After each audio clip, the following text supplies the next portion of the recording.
Drinking water that's fresh, clean, and crystal clear is something many of us take for granted. We might not give it a second thought, but between the source and our tap, a lot happens to make that water fit to drink. Our water may come from Mother Nature, but it's far from pristine. It starts its journey to the treatment plant through a water intake pipe. On the wall of that pipe, about 6.5 feet down, is a 6-inch hole. Covering that hole is a metal grill designed to keep out large debris such as tree branches. The water flows to the pumping station, where it goes through a preliminary screening. A giant revolving screen removes fish, garbage, and grass.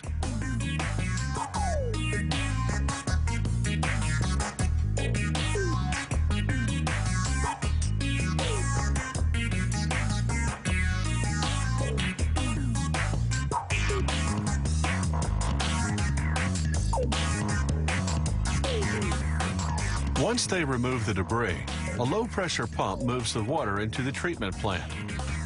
The untreated water, called raw water, is dirty and smelly. They first add a powerful form of the chemical element carbon, called activated carbon. It absorbs contaminants such as solvents and pesticides. That rids the water of bad taste and odor. From there, the water goes through a series of mixing tanks.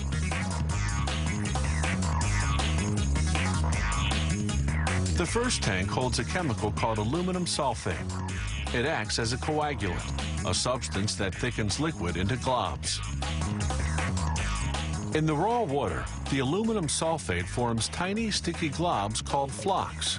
Bacteria, mud, and other impurities stick to those flocks. Then the flock-filled water moves on to the second mixing tank.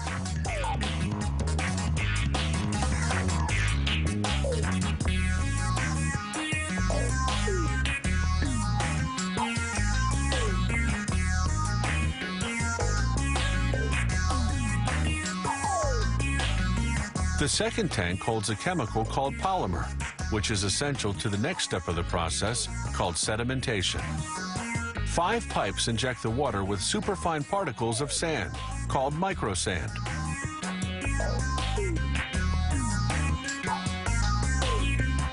The polymer coats the sand, making it sticky. The grains of sand then stick to the flocks in the raw water, weighing them down even more. The water then flows into a settling tank, where the flocks, because they're heavier, settle to the bottom. You can see the result in this demonstration. The water is finally clear, but it's far from drinkable because it's still full of bacteria, viruses, and other organic matter. So on to the next step, filtration.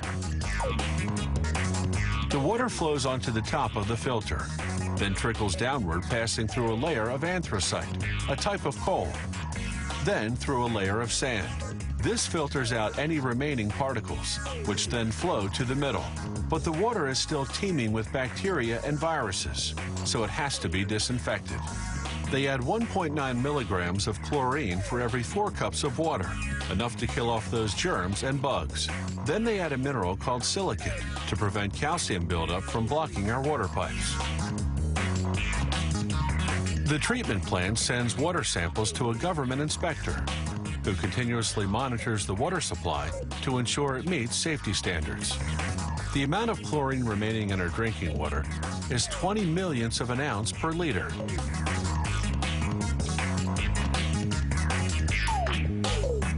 The chlorine gas the plant uses is highly toxic. Should any leak out, emergency teams would have to evacuate a 6-mile radius. So the plant stores the drums of chlorine in a high-security area. It's taken about 45 minutes to turn raw water into treated water. Now, these electric motors will pump it through underground pipes right to your tap.